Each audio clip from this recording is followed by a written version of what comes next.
Hey dudes, welcome to Splat from the Past, the only 80s themed horror and sci-fi show where things can get totally radical.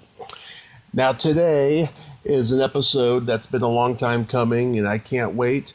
I'm having on one of the most gorgeous scream queens of the last 20 years, Tiffany Shepis.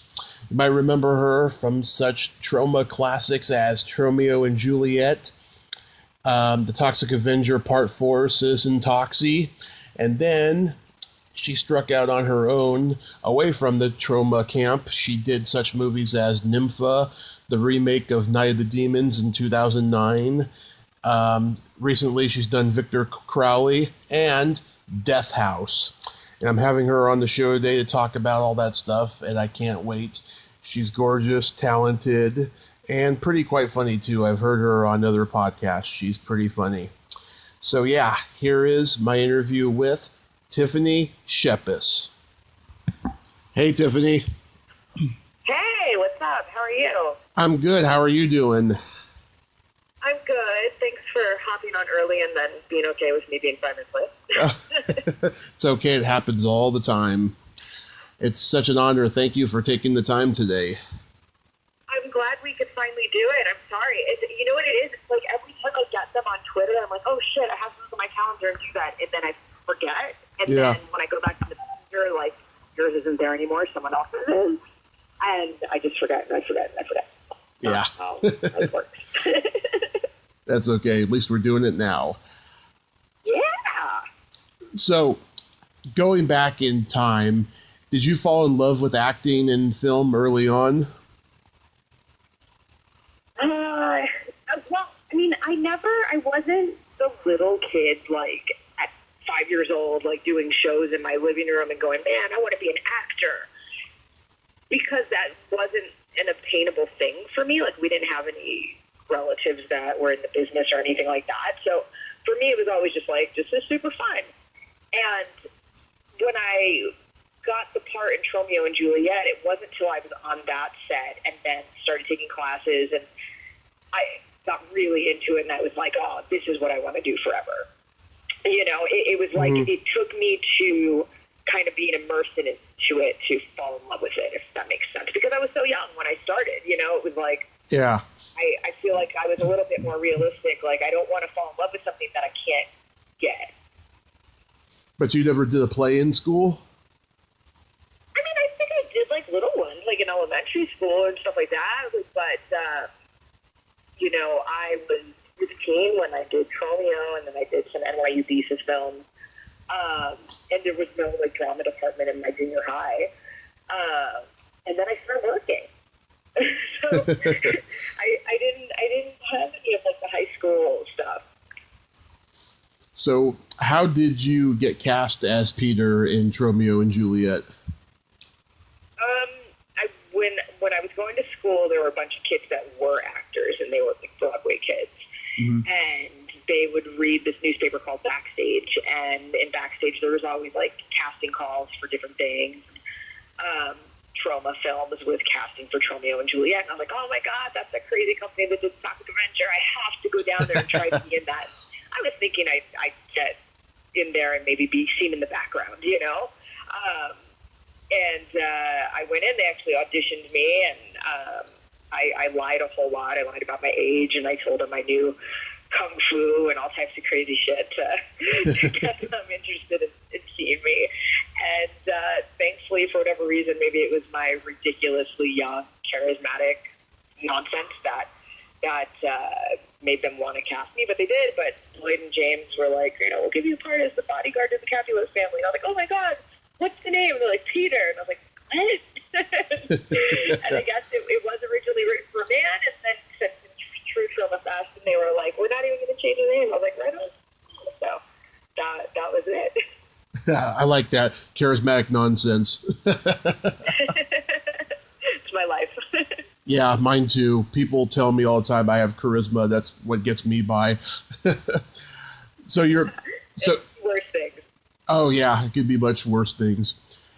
So you were already a trauma fan and stuff. Yeah, I'm a big Toxic Avenger guy too. I love those movies. You know, we just loved anything that was kind of being campy and fun. Like, you know, my mom would go out of town on the weekends. My brother would be my older responsible, I say in quotes, responsible brother was left in charge of watching me. And so what that meant was we'd have parties at my house with lots of drinking and pot and horror movies and be campy films. And I think probably because I was so young, I gravitated towards the campy stuff because it certainly wasn't terrifying, you know. And so that's probably why I was really into like the sillier the better. But then I also got like really into a lot of like the old Hammer stuff.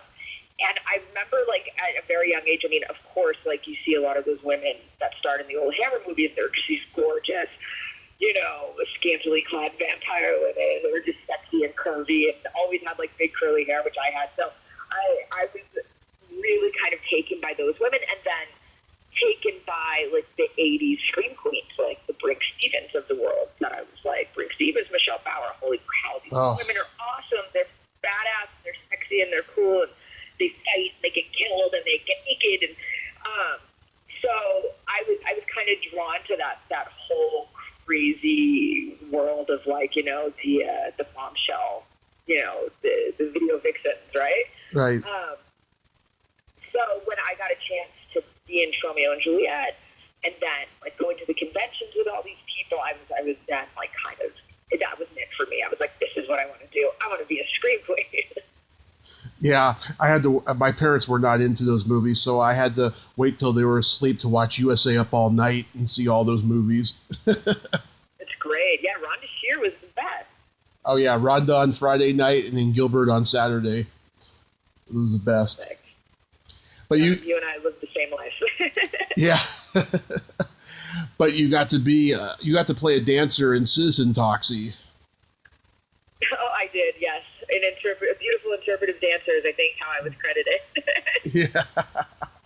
Oh my God, that must have been surreal. One of the favorite, like, just trauma things is, like, you know, the one thing trauma is they're very loyal. So, like, you know, if you've done a movie for them and you didn't suck, like, they'll always ask to try to bring you back. And I think most people always want to go back. Like, those are a lot of fun. And their group they generally get together are actually really talented people. But timing doesn't always work. And so I think I only had, like, that afternoon. And they were like, you know, come, we're shooting at the Playboy Mansion. I was like, what? Hell yeah, I'll be there. That's awesome. Yeah, I've had Debbie Rochon on the podcast. She's awesome. Debbie is great. Yeah, she's a lot of fun. My one of my favorites that you've done is Bundy. Ugh. Yeah, that's a heavy movie to watch, man. Yeah. I was just talking about that film recently. It's because, you know, Zac Efron has his Bundy movie out now, so there's been a lot of people writing to me about our Bundy. And, you know, that was a hard movie to watch. Like, I remember after we shot it, it was directed by Matthew Wright, who did Freeway, Reese Witherspoon's first movie. And, you know, I loved our film. It's really tough. It's super gory. That's done by Tom Savini, who's also in it, by the way. I'm sure you know, but... Yep. And it's super gory and super real, and the guy who plays Ted Bundy is pretty phenomenal at it. Probably a little too scarily good at it. And I got to play the chick who kicks his ass and gets away and then gets him prosecuted. So that was a really cool part to play, because it was like the only time in the movie you could like take a breath, like, oh fuck, thank God, you know, somebody's gonna get this asshole. But yeah, being a part of those like true life serial films is tough. Yeah, I interviewed an actress who was in the 1986 TV Movie of the Week story about Ted Bundy, The Deliberate Stranger, and we were talking about we were talking about how inaccurate a lot of stuff in that movie was. And a good example is, you know, in your scene, you know, you open up a can of whoop ass on him in the scene. And that happened in real life. But in the TV movie, the girl just ran away crying after, you know, he was trying to handcuff her. But your scene was more accurate. You know, you just beat the shit out of him in that car. Yeah, well, I mean, good for her, but I mean, sometimes it probably took him by such surprise, like, because a lot of the women didn't fight back, unfortunately, or maybe couldn't. But those are hard to do, man. Hard to do. So when Matthew Bright was like, I want you to play Tina Gabler, and she's the one who kicks his ass and get away, and I was like, yes, let me kick Ted Bundy's ass. Yeah, that must have been physically and emotionally draining to do a scene like that and make it work. Yeah, well, I mean, you always just hope that, like, you do it right, and you hope that it looks good, and you hope it doesn't look too cheesy, and also you hope that, these things happen to real people, and so you certainly don't want to be, completely insensitive or, offend, like, families that were involved in these things. I mean, certainly there's been a ton of movies made about Ted Bundy, but it's all hard subject matter, Yeah. It's not like, you're acting with, like, it's the monster that comes back to life 112 times. Like, this really kills a lot of people. So there's all those things are tough, man. Yeah, but you rocked it. Thank you. Thank you. I appreciate it. I'm pretty proud. I think that scene is still on my reel. I really like it. I like the way it looks. Like, of course, as an actor, I'm always like, why did I say that line that way? Of course. But I would keep. Just me, I hope. Yeah, but I would keep it on your reel because that scene is pretty powerful. Oh, well, good. Thanks. Yeah. I also like Nympha. Dude, Nympha's like a super underrated, cool horror flick. Like, I've said this 100 times about that director. His name's Ivan Zuccone from Italy. We shot all those movies in Italy. And I feel like if he were here and given an American script, an Americanized script, like he'd be right at the top with all of our horror guys that are doing great stuff right now. I think he's super, super talented. I think the only restriction is the language barrier, and he's there, and we're here, and not always the subject matter doesn't always translate, or the language doesn't translate completely the way I think maybe he intends. But I was super proud of that movie. It's super weird. I mean, people like the weird horror stuff, or certainly like weird, European horror. Like that's the top. Like, nunsploitation to its finest. I play the nun who comes to a New Order convent in Italy, and in order to, be closer to God, has to lose all their senses, right? Like, your sight, in order to speak to God, you have to lose your tongue. Like, in order to hear God, you lose your hearing. Like, that was so friggin' hard to do with all the special effects. Like, it's one thing, like, I act all the time with my hands. Yeah. So it's like, all right, now you're taking away my hand. And it's like, all right, you act with your eyes. No, we're going to take your eyes away. Like, what? Super challenging.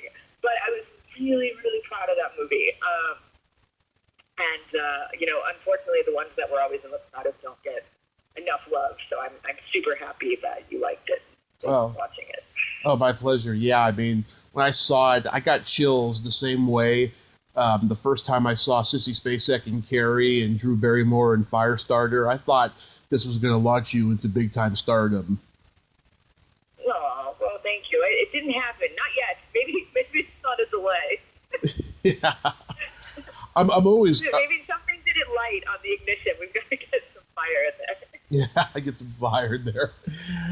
I'm always curious, though, like how actors who are American get involved in foreign productions like this.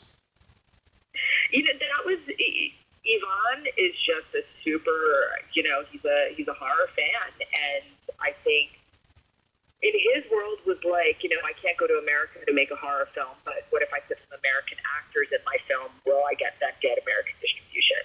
I think was his mindset, and I believe it worked. Like, I think Nympha, we did have it, like all the blockbusters and stuff here when they were around. I think that one got a fairly decent release.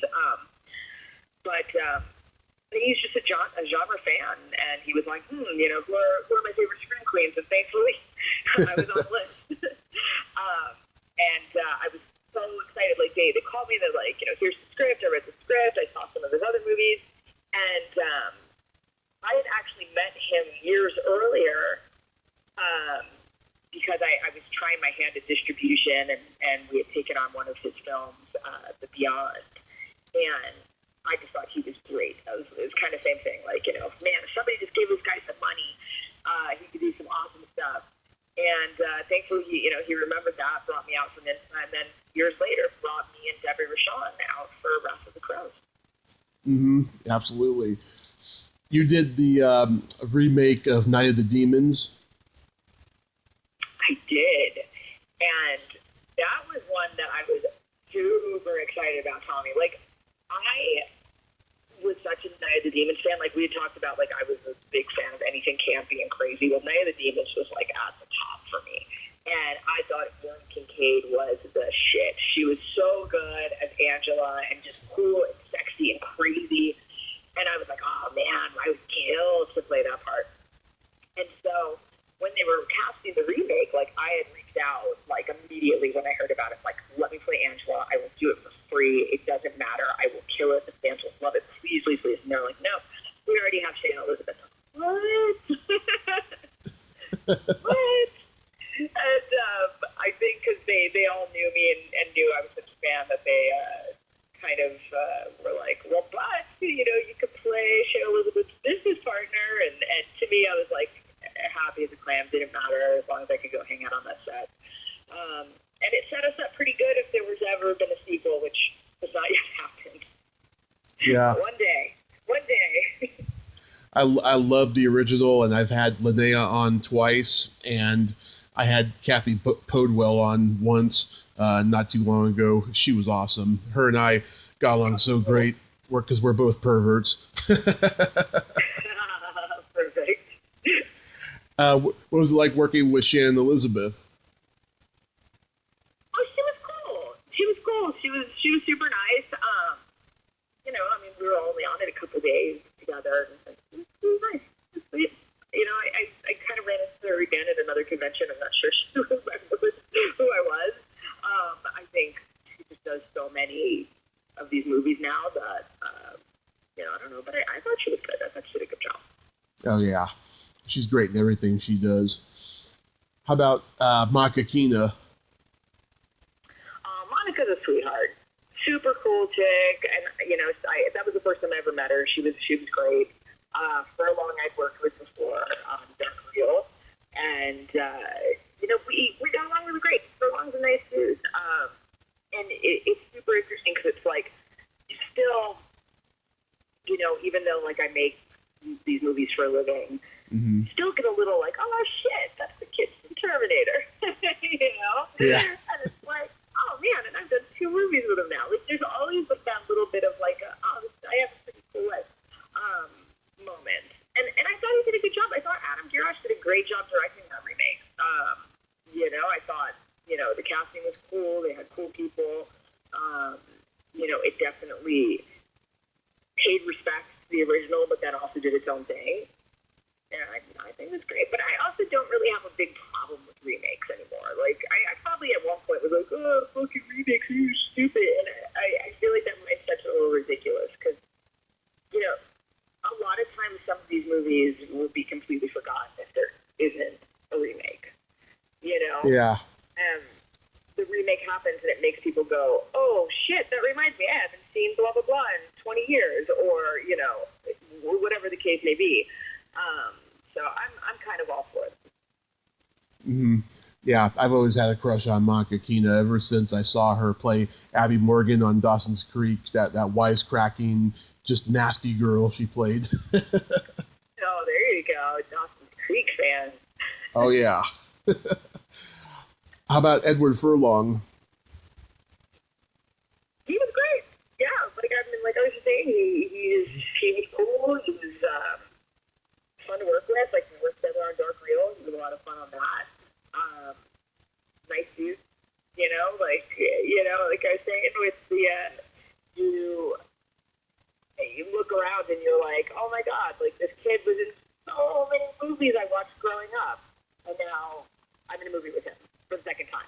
Those parts of the career are a lot of fun. Yeah, Terminator 2 especially. Everyone remembers him for him. Oh, yeah. You were in the trick segment of Tales of Halloween. I was. And a little fun fact is the little girl who comes to the door when Trent Haga answers, and he's like, "Oh, you know, trick or treat, little girl," and she's like, "Trick," and she stabs him in the stomach. Yeah. That's my daughter Mia. Aww. So my kid got to be a part of it. My husband edited that segment. That actually, our segment was directed by the same director who did Night of the Demons remake, Adam Garrosh. And I thought our segment was a ton of fun. Like, I mean, being part of Tales of Halloween in itself was just a blast because everyone, for the most part, in the genre was in it or involved in it in some way. You know, all the directors that we all know, all these like old friends. So it was a pretty fun coming together anthology, and I think it was pretty damn well done. Oh yeah, and Rebecca McKendry is in it. She's been on the podcast. I adore her. She's awesome. Yeah, Rebecca's great. Yeah, I mean, everyone was in that thing. Mm-hmm. Adrienne King is in it. I've had her on too and stuff. She's awesome. Cool. Yeah, no, it's a lot of fun. For people that haven't seen it, like, it's almost worth it to not watch it on Netflix because they'll get the Blu-ray of it and like kind of find the Easter eggs of who's in the movie. Because there's some extras that are famous. Yeah, the horror anthology movie is really making a comeback, and even for TV and streaming, it's making a comeback. Oh yeah, absolutely. Well, it's so funny. I did Tales of Halloween, and then I just wrapped one up called Death December, which is a Christmas horror anthology. So soon I'm going to do all the holidays. Yeah, I heard Greg Nicotero was doing a Creep Show series. Yeah, I heard that. Shout out to Greg. Put me on it, man. Awesome. What about Victor Crowley? Oh, Victor Crowley was the best. I mean, I've known Adam Green for the longest time. When he first started doing stuff out here, and I first started doing stuff out here, I've kind of run into him. And there was a project that he had for one of his only shorts one year.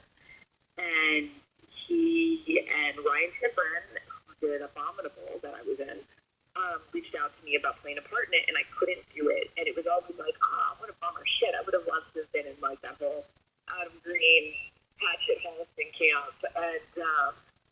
And so then it wasn't until like years later that we reconnected, and he had me on Scary Sleepover, and I've done their podcast a bunch of times, and then he reached out and was like, I want you to be in Victor Crowley, but you can't tell anybody. And like my first thought was, can't tell anybody because we're probably not going to use you, and we're going to use someone else. Like I always go to those kind of dark places of, it's because they really don't want me, or something's going to fall through, and the part won't be mine. So I get real like skeptical on getting excited about projects until they actually happen. And once I was on that set, I was so excited, especially because he was trying to do it in such a secretive way for the fans. I thought was really, really fun, and I was not convinced at all that people were going to keep it a secret. I was like, well, this is a good try, but it's not going to happen. But everybody did. Everybody did, and fans. I wasn't at that first premiere because I was in Prague where my husband was shooting at the time, and but I got all the messages and text messages, and people were so literally, genuinely surprised, and I was like, oh, holy shit, he did it, and it's so worth it.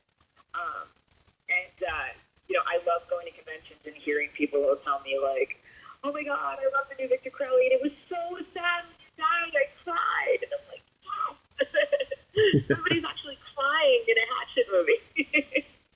Yeah, it's funny. A lot of people didn't even know who Victor Crowley was until Ozzy Osbourne did that song about him back in 1980. Oh, there you go. Yeah, but Robert Plant from Led Zeppelin, he studied under him. He studied black magic under him. Wow. A lot of people don't even realize that. And, no, I didn't. Yeah. And I saw Death House last week. Oh, yeah? Yeah. I am like a speck in that movie. But there's a lot of people in it. It's funny. I knew about it for 3 years before I saw it, and when I'm waiting for something to come out, I always like picture the whole movie in my head, and a lot of the times I get disappointed when I see it, but I was actually really, really surprised. It went further than I ever imagined. Oh, wow. Oh, that was cool. Yeah, I hope more of these get made, because it's a really good story that could become a huge franchise, I think. Oh, there you go. Oh, maybe I would be a bigger spec in the next one. Yeah. And maybe they can get Robert Englund, because I heard they couldn't cut a deal with him to be in this one. Yeah, I don't know. He's a busy dude. Yeah. Did you like working with Harrison Smith? I barely worked with him, but he's a nice guy. He was super nice. But I mean, I was on that thing. I was on it for one day. But yeah, every time I've met him, he's super, super nice. But yeah, I mean, like you saw, I'm like a teeny, tiny part in that movie, and I was on for just a half a day, and it was really just a day of friends hanging out. Was Rose brought me on, and just creepy, and a lot of like horror journalists we all know really well. So it was everybody just kind of hanging out and acting like we were acting. Yeah. I thought Felissa should have did a lot more on screen and stuff, but it's good at least. Yeah, she was very good in that, and I thought she should have had a bigger part as well. But that's kind of how these things go. It's like, sometimes you watch some of these movies and you're like, why on earth would they underuse so and so or underuse so and so? And it just kind of happens a lot. It has to do with schedule or timing or whatnot. But yeah, I thought she was very, very good in it. Barbara Crampton was great in it. Oh, Barbara was funny in it. I thought she provided the comedy relief very well in the movie. Yeah, she's a funny lady. Yeah. Here's the fun part of the podcast. What I do is I play this 4 silly question game, and what I do is ask you 4 silly questions, and after each one, you answer it, and then ask me the same question, and I answer it. Okay, let's go. Okay. Tiffany, are you ticklish? Oh, is this like one of those creepy, like, tickle fantasy podcasts? No. The answer is no, I am not. Are you? I am very ticklish, yes. Oh, man. You are the tickle fantasy pervert dream.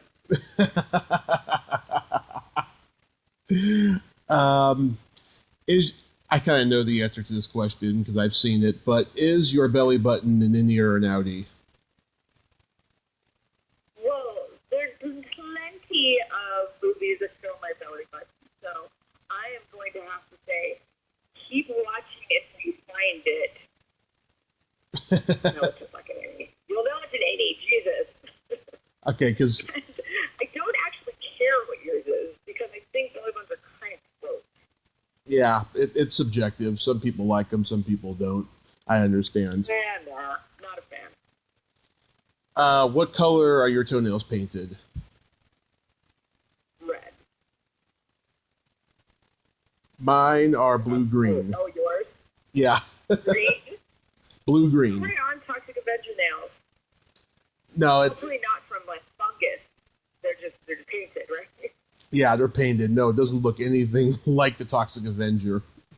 It's more like Easter egg color. Oh, pretty.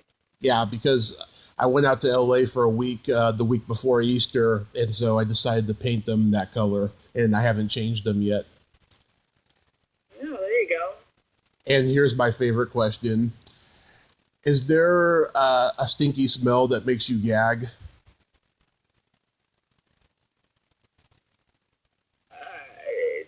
No. I try to stay away from disgusting things. Well, we all do. But like, if something comes up, I mean, is there something you're just like, oh, I gotta get out of here? I just people's breath, probably people's fucking toes, belly button, pickle spot, yeah, all of the perverted gross things you just talked about. Oh my God, Tiffany, that's the most awesome answer I've ever had on this podcast. Thank you. You're welcome. Thank you. I love that. Do you have any upcoming convention appearances or upcoming movies you want to plug? Upcoming movies, we have Starlight coming out, which is a movie I did for the Butcher Brothers, well, one half of them, Saltieri and Lee Daniels, called Starlight, and it has Taylor Compton in it, and it's awesome, and really, really great, and it's just finishing up. So that'll be out this year. Like, there's another episode of Robot Chicken this year, so that'll be out.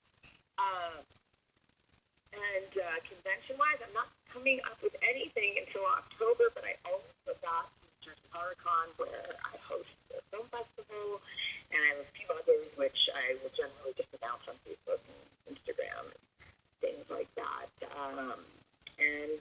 I have a movie that I am doing that has no title at the moment with Tony Moran. And yeah, that's kind of it. Just messing around, hanging out in your podcast, dodging weird questions. Well, you made me realize I'm only going to stick to the older generations with those questions, not my generation. I almost the older generation answer without hesitation, I guess. Without hesitation, yes. But you did give me an awesome answer on that last one. That was pretty funny. Nice. But well, thank you so much, man.